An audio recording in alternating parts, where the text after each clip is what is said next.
eu já vi vários estudos trazendo um estudo de linha temporal. Então, é sequencial. Então, vai acontecer assim, depois tem o primeiro selo, o segundo, terceiro, depois tem as trombetas, depois tem, sabe? Aí depois vem o dragão, depois vem aquela besta que sai do mar, não sei o que e tal. E a gente vai achando que é sequencial, assim, né?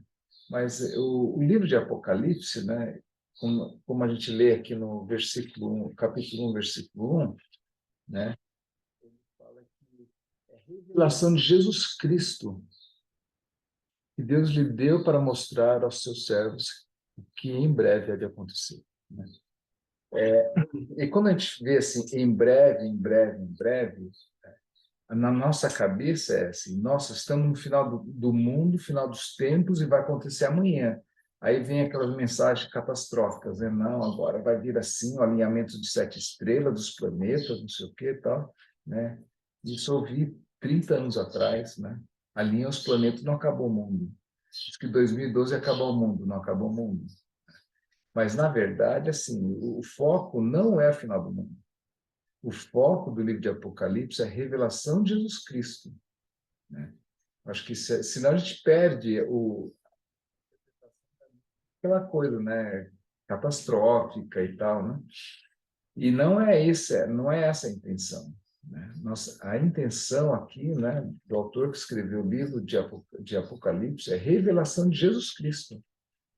É revelar. Então, a gente tem que olhar o Apocalipse com uma lupa procurando Jesus. Como que ele vai se manifestar? Ele se manifesta em diversas formas, e a gente tem que estar atento, porque senão a gente perde, né? A gente vai perdendo e vai criando interpretações que são equívocas, na verdade, né? E eu estava... E assim, e Jesus aparece todo o tempo, né? Independente se é a final dos tempos, isso aqui, não, tem manifestação dele sendo bebê ou estando ainda no ventre da mãe, né, da Maria, depois, mas só que os tempos se misturam. Quando a gente entende que ele é o alfa e o ômega, ele é o princípio e é o fim, a gente tenta entender isso do ponto de vista cronológico na nossa cabeça. Não, Deus não, ele não está preso à nossa limitação cronológica. Nós somos cronológicos, né? Mas é interessante que a gente vai lendo o livro de Apocalipse, a gente vai vendo um esquema cíclico, onde você vai e você está voltando, né? Para a gente poder entender Jesus Cristo, o alfa e ômega, né? Ele ao mesmo tempo transita, né? Deus é o único que pode transitar, Jesus é Deus. Ele transita no passado, no futuro, no presente também, né? Nós estamos limitados no nosso presente, somos presos em algumas coisas do passado que aparentemente determinam o futuro, mas Jesus Cristo, ele redime todas as coisas, ele redime o passado, o nosso futuro, né? Ele não é só o Senhor do presente e do futuro, não, ele redime, inclusive, o nosso passado, né? Por isso que quando nós renovamos a nossa mente, como somos transformados a nossa mente, a gente olha o nosso passado de uma maneira diferente, né? Por isso que Jesus Cristo é o alfa e ômega, ele é o passado, presente e futuro. Ele sempre, aí fala em Apocalipse várias vezes, aquele que era, que é e que há de vir. Percebe? Né? Então, essa compreensão é muito importante, a revelação de Jesus, né? Não dentro da linha histórica, mas é Jesus o tempo todo, é ele glorificado o tempo todo, né? Embora, né, aí a gente começa a entender por que ele foi rejeitado pelos homens, né? É interessante que o dragão que foi expulso, né, do céu, ele estava no céu e foi expulso, né? Não que ele fica lá, e aqui fala que é o acusador, se você vê lá em Apocalipse 12, versículo 10, fala assim, agora veio a salvação, o poder e o reino do nosso Deus. Está falando de quem? Está falando de Jesus, né? Ele é o Salvador. A salvação está ligada ao Salvador, aquele que salva. Sem aquele que salva, não há salvação. E a gente, muitas vezes, a gente quer achar a salvação fora do Salvador, né? Aqui ele fala, Agora veio a salvação, o poder e o reino do nosso Deus. Está falando de quem? De Jesus. E a autoridade do seu Cristo, olha lá, pois foi lançado fora o acusador dos nossos irmãos, que acusa diante de nosso Deus dia e noite. Então, gente, nós não precisamos acusar ninguém, que já tem um acusador. Nós não precisamos criticar ninguém. Havíamos um defeito dos irmãos, defeito de alguém lá, a gente vai lá e acusa. Não precisamos, porque pertencemos a Cristo. Isso já foi lançado à terra. Nosso lugar é nos lugares celestiais em Cristo, lá em Efésios capítulo 1 e 2. Nosso lugar é nos céus, não é aqui, né? Nós estamos aqui, mas nosso lugar é nos céus. Nossa mente tem que estar no céu, não aqui na terra. Se a gente fica com a nossa mente aqui, a gente vai virar igual, né, esse que foi expulso dos céus. Nós não fomos expulsos dos céus, nós estamos nos céus porque é onde Cristo nos levou, onde Deus nos levou juntamente com Cristo, está lá em Efésios, né? Então, o nosso lugar é nos céus, né, juntamente com Cristo, né? E o acusador dos nossos irmãos que acusa diante de Deus, quando? Dia e noite. Quando a gente ouvir alguma acusação, a gente fala assim, não, desculpa, isso não nos pertence. O que nós vamos fazer? Nós somos chamados para abençoar, para edificar uns aos outros, né? Nós temos defeito? Nós temos defeito. Cristo está sendo formado em nós ainda, ele não está na sua plenitude formado, né? Enquanto isso, não nos dá o direito de acusar os outros, né? Porque também nós não somos perfeitos, né? Porque o acusador já é Satanás, que foi expulso. Mas ele fala assim, ó, você agora vê a salvação, poder e o reino do nosso Deus e a autoridade do seu Cristo, né? E depois, eles quem, né? Os que foram, né? Aqui fala um pouco antes, aqui no capítulo, né? Capítulo 7, da grande multidão com vestes brancas, que foram os mártires, né? Estão vestidos de branco. Fala assim, esses que vieram da grande tribulação lavaram as suas vestes, alvejaram no sangue do Cordeiro, que estão diante do trono de Deus e servem dia e noite em seu santuário. Nosso lugar é estar diante do trono de Deus. Por isso que fala, quando a gente fala assim, vem o teu reino, é quase pedindo assim, Deus, me leva, o meu lugar aqui é diante do teu trono, lá é meu lugar, né? E lá que eu vou te servir de dia e noite, lá é nosso lugar, gente. Nós somos chamados para servir, não para ser servido, né?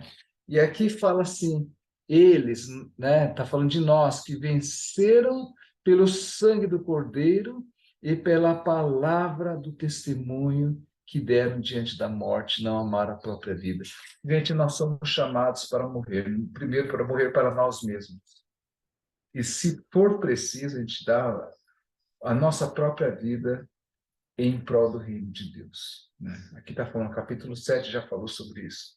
Que bom, nós não precisamos temer a morte, né? Por quê? Porque já estamos junto com o Senhor da vida e a Ele servimos dia e noite, né? Isso, isso me trouxe grande alegria, porque a gente não precisa temer o Satanás, não precisamos temer a perseguição. Por quê? Porque estamos em locais diferentes, já estamos em locais diferentes, né? Falei em Efésios, né? Bendito Deus e Pai de nosso Senhor Jesus Cristo, que nos, né? Deixa eu ler. Se a gente não entender dentro dessa perspectiva, a gente fica que nem uma barata tonta, né? A gente fica procurando, né? Puxa, coitado da gente e tal, né? Assim, bendito seja Deus e Pai de nosso Senhor Jesus Cristo, que nos abençoou com todas as bênçãos espirituais nas regiões celestiais em Cristo, né? E fala aqui que Deus colocou todas as coisas debaixo de seus pés, né? Colocou debaixo de quem? De Cristo. Debaixo de seus pés. O que ele deixou debaixo dos pés? Governo, autoridade, poder e domínio de todo nome que se possa mencionar. Não apenas nessa era também que é de vir, né? E Deus colocou isso aí debaixo dos seus pés, né? Designou Cristo, né? Cabeça de todas as coisas para a igreja, que é seu corpo.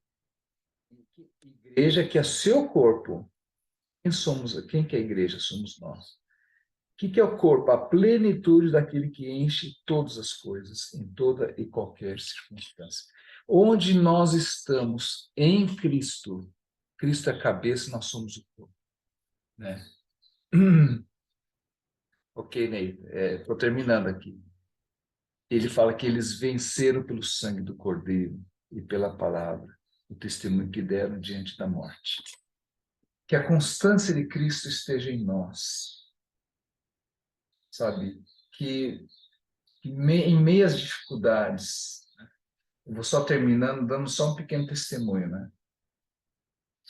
Esses dias para cá, assim, eu estou dormindo bem, eu estou tendo distúrbio de sono, dificuldade, assim, né? E assim, aí ontem me atacou, tive uma crise hipertensiva, né? E assim, nossa, fiquei mal, assim, fiquei à tarde e de noite assim, com muita dor de cabeça e muita ânsia, assim, né? Aí o Thiago me socorreu também, né? Tomei captopril, aí melhorei, consegui dormir, mas durante uns 2 meses eu estou tendo bastante distúrbio de sono, dormindo em média 4 horas. Aí eu falei assim, preciso dormir mais. E é aí que a vontade que dá então eu vou tomar um remédio para dormir, né? Eu vou dormir o tanto que eu preciso, né? Aí eu vou avisar os irmãos, gente, eu não vou poder participar aí, porque... Aí eu falei assim, não, não acho que é isso, tem alguma coisa que é além disso, né? E eu não desisti de estar com os irmãos, apesar da tentação de tomar um medicamento e dormir. Posso tomar remédio, mas eu também tenho a opção de dormir mais cedo. O que me impede? Então, sabe que aí ontem Deus me tirou do circuito, né? Me deixou fora, né? Ontem fui dormir à tarde, né? Hoje acordei, né? E estava meditando essa palavra de manhã, né? Assim, e você fala assim, puxa, estou em Cristo, né? E nós vencemos. Eu queria dar essa palavra, né, que nós somos mais do que vencedores, em Romanos 8, né? Fala assim, nós somos mais do que vencedores em Cristo. E quero dizer que hoje essa palavra para nós, em Cristo, nós estamos em Cristo. Né? E coloquemos a nossa mente, né, onde nós pertencemos, lá é nosso lugar.